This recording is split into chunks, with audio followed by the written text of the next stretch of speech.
तो welcome all, आप सबका स्वागत है बुक 1 के चैप्टर प्राकृतिक संसाधन और पर्यावरण, एनवायरनमेंट एंड नेचुरल रिसोर्सेज। आज हम इसका पार्ट 4 करेंगे।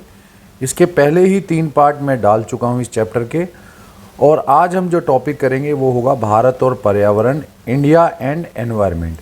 ये टॉपिक इसलिए भी इम्पोर्टेंट बन जाता है क्योंकि इसके ऊपर क्वेश्चन तो आता ही है, लेकिन इसके ऊपर कंटेंट जो है वो बुक में हो या चाहे आप कहीं और भी देखोगे तो वो बहुत लिमिटेड पाया जाता है। अब लिमिटेड कंटेंट में आपको 6 मार्क्स का क्वेश्चन आ जाए तो आपको इस टॉपिक को करने के लिए full out of full marks लाने के लिए काफ़ी मशक्क़त करनी पड़ेगी। इसलिए मैं आपको ये बहुत इम्पोर्टेंट बता रहा हूँ और ये भी कह रहा हूँ कि आप इस वीडियो को बहुत ध्यान से देखना।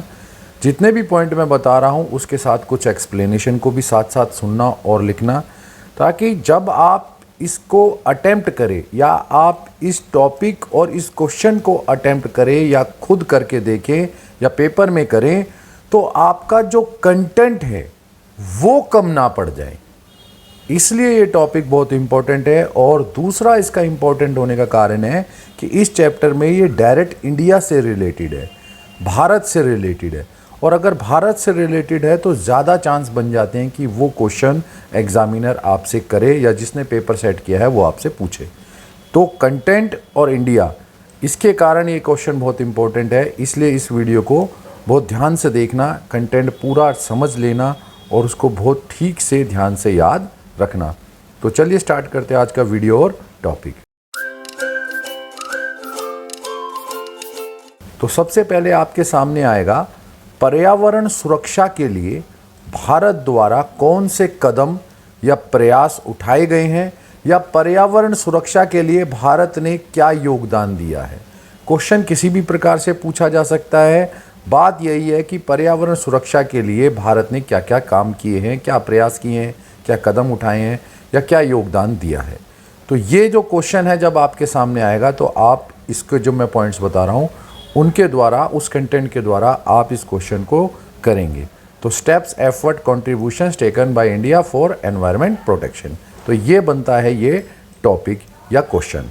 तो पहला पॉइंट इसका आता है, भारत ने क्योटो प्रोटोकॉल, जिसके बारे में हम पहले 2 वीडियो में अच्छी तरह डिस्कस कर चुके हैं, उस पर 2002 में हस्ताक्षर किए हैं। याद रखना, ये क्योटो प्रोटोकॉल जो संधि या एग्रीमेंट या समझौता हुआ था ये 97 में हुआ था, पहली इसकी जो बैठक हुई थी, लेकिन भारत ने इस पर 2002 में हस्ताक्षर किए हैं। इसकी पहली बैठक या कॉन्फ्रेंस जापान में हुई थी। 2008 से 12 तक इसके अंदर कुछ कंट्रीज़ को, जो देश थे उनको सूचीबद्ध किया गया था, लिस्टेड किया गया था।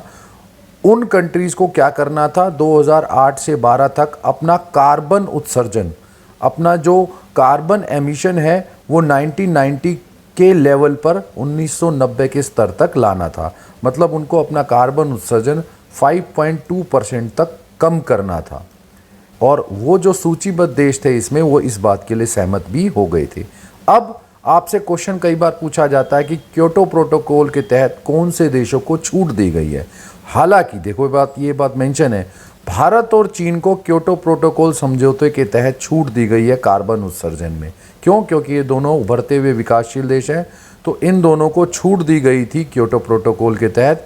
तभी भारत ने 2002 में जाकर इस क्योटो प्रोटोकॉल पर साइन करे।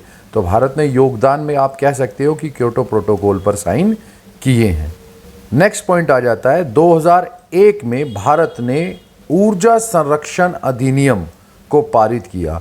तो भारत ने 2001 में पूरे अपने यहाँ से लॉ की तरह या एक कानून की तरह ऊर्जा, जो एनर्जी संरक्षण या सेफ्टी के लिए या रिजर्वेशन के लिए या उसकी सिक्योरिटी के लिए अधिनियम को पारित किया है। तो ये है 2 पॉइंट्स का इंग्लिश कन्वर्जन जो अभी हमने ऊपर किया है, एनर्जी कन्वर्जन एक्ट वाला, और जो क्योटो प्रोटोकॉल वाला पॉइंट है ऊपर हमने डिस्कस किया है, ये इसका इंग्लिश कन्वर्जन है। थर्ड पॉइंट आता है 2005 में G8 या ग्रुप 8, जिसमें 8 कंट्रीज़ है, इस बैठक में भारत ने एक मुद्दा उठाया। और विकासशील देश, हर बार जब भी पर्यावरण सुरक्षा की बात आती है, विकासशील देश और विकसित देशों के प्रति या उन दोनों में मतभेद देखने को मिलता है। तो भारत विकासशील देश है, तो भारत ने विकासशील देशों के नज़रिए से ये मुद्दा या ये पॉइंट उठाया कि अगर आप पर कैपिटा या प्रति व्यक्ति ग्रीन हाउस गैसों का उत्सर्जन या उत्पादन देखें, जो ग्रीन हाउस गैसों का एमिशन है उसका प्रोडक्शन देखें, उत्पादन उत्सर्जन देखें, तो इस दृष्टि से देखें तो पर कैपिटा या प्रति व्यक्ति कार्बन एमिशन, जो कार्बन उत्सर्जन है, वो विकसित देशों की तुलना में डेवलप्ड कंट्रीज़ के कंपैरिजन में विकासशील देशों का बहुत कम है। तो ये बात भारत बार बार उठाता है कि विकसित देश विकासशील देशों को बार बार कहते हैं कि अपना कार्बन उत्सर्जन कम करो, कार्बन उत्सर्जन कम करो, लेकिन अभी भी विकासशील देशों का विकसित देशों के मुकाबले पर कैपिटा प्रति व्यक्ति कार्बन उत्सर्जन या कार्बन एमिशन बहुत कम है। बार बार भारत ये पॉइंट उठाता है। नेक्स्ट पॉइंट, भारत ने पर्यावरण सुधार के जितने भी वैश्विक सुधारों और प्रयास के जितने भी एफर्ट आज तक भारत ने, मतलब आप मानोगे नहीं कि जितने भी पर्यावरण सुधार के लिए, वैश्विक सुधारों के लिए, प्रयासों के लिए, एफर्ट के लिए जहाँ जहाँ भारत का समर्थन की ज़रूरत पड़ी है, भारत ने सदैव समर्थन दिया है। और पर्यावरण संरक्षण या सुरक्षा या सेफ्टी के लिए हर प्रकार के वैश्विक अभियान, जितने भी ग्लोबल एफर्ट मिशन चले हैं, उसमें हर पॉसिबल, हर संभव योगदान या कंट्रीब्यूशन दिया है। आज तक वर्ल्ड कम्युनिटी, विश्व समुदाय में कहीं भी अगर पर्यावरण सुरक्षा को लेकर कोई भी भारत से कंट्रीब्यूशन, योगदान मांगा है तो भारत ने उसको सफलतापूर्वक दिया है। अभी हाल ही में आपने देखा होगा भारत ने सिंगल यूज़ प्लास्टिक पर भी बैन लगाया है और भारत धीरे धीरे ग्लोबली, वैश्विक स्तर पर जितने भी एफर्ट या प्रयास पर्यावरण सुरक्षा के लिए होते हैं तो भारत वहाँ पर ज़रूर बैठक में भाग भी लेता है और विश्व समुदाय के साथ बढ़ चढ़कर हिस्सा लेता है और कंट्रीब्यूशन का पूरा समर्थन करता है और भारत पूरी तरह से योगदान भी देता है।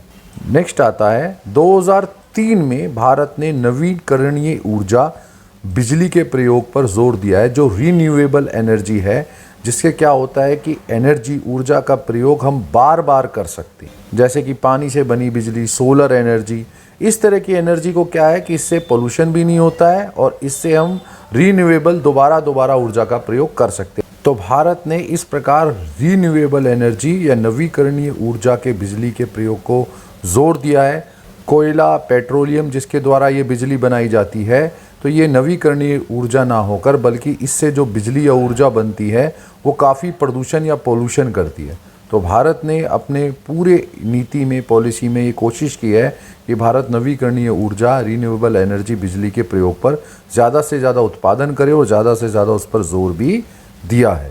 नेक्स्ट पॉइंट आता है, इस प्रयोग में भारत ने जैसे जैसे पर्यावरण सुरक्षा या संरक्षण पर आगे बढ़ा है, भारत ने बायोगैस और बायोडीजल के मिशन को प्राप्त करने का लक्ष्य रखा है।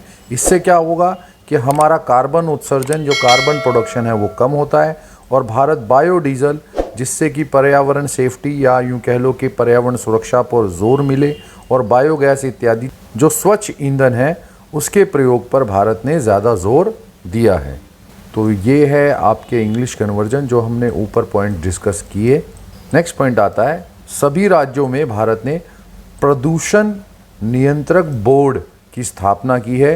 ये बोर्ड क्या करते हैं, फैक्ट्री उद्योगों से होने वाले प्रदूषण और कहीं अन्य प्रदूषण हो रहा है तो उस पर नियंत्रण रखते हैं। यदि किसी फैक्ट्री से ज़्यादा प्रदूषण है तो उसे बंद किया जाता है। फैक्ट्री उद्योगों के लिए नियम बनाए गए हैं कि उनकी चिमनी जो होगी कितनी ऊपर होगी। अगर वो किसी चीज़ का उत्पादन कर रहे हैं ऐसे जिससे धुआं ज़्यादा फैलता है तो उसके लिए भी उनके ऊपर नियम बनाए गए हैं। तो ये जो राज्य में, हर राज्य में प्रदूषण नियंत्रण बोर्ड की स्थापना की गई है और इनका यही काम है कि ज़्यादा से ज़्यादा हो सके तो पोल्यूशन या प्रदूषण पर नियंत्रण रखना। तो भारत ने हर जगह प्रदूषण के नियंत्रण या कंट्रोल के लिए बोर्ड भी बनाए हैं और समय समय पर नियमों में भी बदलाव करके प्रदूषण को नियंत्रित करने के प्रयास भारत ने किया है। नेक्स्ट पॉइंट आता है, स्वच्छ ईंधन के प्रयोग को भारत ने बढ़ावा दिया है। स्वच्छ ईंधन जिससे कि हवा या वायु का प्रदूषण ना हो, जैसे कि सीएनजी। हम सब जानते हैं कि सीएनजी का प्रयोग अब ज़्यादा से ज़्यादा होने लगा है, तो जिसकी फुल फॉर्म है कंप्रेस्ड नेचुरल गैस। कई बार सीएनजी की फुल फॉर्म भी पूछी गई है तो बच्चे वो भी गलत लिख जाते हैं, हालांकि ज़्यादातर को पता है। तो कंप्रेस्ड नेचुरल गैस आता है इसकी फुल फॉर्म। तो ये आप ठीक से याद रखना, भारत ने इसके प्रयोग को भी बहुत बढ़ावा दिया है। अभी हाल ही में केंद्रीय परिवहन एवं सड़क मंत्री, हम सब जानते हैं कि नितिन गडकरी जी वो हैं, उन्होंने 2030 से 35 तक, ये पॉइंट आप ठीक से लिखना और इसका इस्तेमाल भी ठीक से करना, 2030 से 35 तक का ये लक्ष्य रखा है कि सभी पेट्रोल और डीजल कारों को, जितने भी पेट्रोल और डीजल वाहन हैं, उनको सड़क से समाप्त किया जाएगा, हटाया जाएगा और उनकी जगह हम क्या लाएंगे, इलेक्ट्रिक वाहन, इलेक्ट्रिक व्हीकल को सड़क पर लाने का लक्ष्य या टारगेट भारत ने रखा है। तो 2030-35 तक अगर हम 90% भी, देखो कोई भी जो नीति पॉलिसी आती है, हम जानते हैं कि सरकार की पूरी कोशिश होती है, लेकिन हमारा भी ये पूरा क्या कहते हैं रिस्पॉन्सिबिलिटी है कि हम उसमें अपना योगदान कंट्रीब्यूशन दें। 30-35 तक अगर हम 90% भी ऐसा कर पाते हैं तो भी ये बहुत बड़ा टारगेट है। इससे क्या होगा, पोल्यूशन में बहुत कमी होगी, प्रदूषण बहुत कम हो जाएगा। तो आप ये मानकर चलिए कि धीरे धीरे भारत ज़्यादा से ज़्यादा कोशिश कर रहा है कि पेट्रोल डीजल के जितने भी वाहन हैं, कार हैं, इनको समाप्त किया जाए और इलेक्ट्रिक वाहनों पर ज़्यादा जोर दिया जा रहा है, ताकि जो पोल्यूशन है या प्रदूषण है उसको कंट्रोल किया जाए और पर्यावरण की सेफ्टी या सिक्योरिटी की जाए। इसके अलावा आप चाहें तो एक पॉइंट और यूज़ कर सकते हैं 10th के तौर पे, स्वच्छ भारत मिशन वाला जो हमने अभी निकाला था। स्वच्छता से पर्यावरण भी सेफ्टी होती है, सबको पता है कि जितना ज़्यादा हम साफ़ सफाई रखेंगे उससे सुरक्षा भी होगी, सेफ्टी भी होगी और साथ साथ जो हमारा पर्यावरण है, प्रदूषण कम होगा, पर्यावरण सेफ होगा, सुरक्षित होगा।